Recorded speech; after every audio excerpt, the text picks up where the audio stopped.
eu consegui secar sozinhos. Depois o Heitor, eu consegui secar de palha. Depois, qual é o nome desse mesmo? Cícero. Depois o Cícero fez uma cara de madeira. Depois o lobo soprou.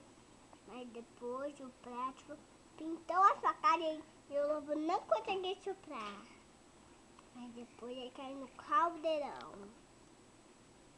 Mas quem soprou a cara de madeira e de palha?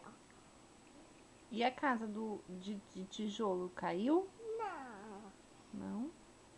Não, é de tijolos. Então, ela caiu? Não. Mas bem, mas depois vivem felizes para sempre. E acabou.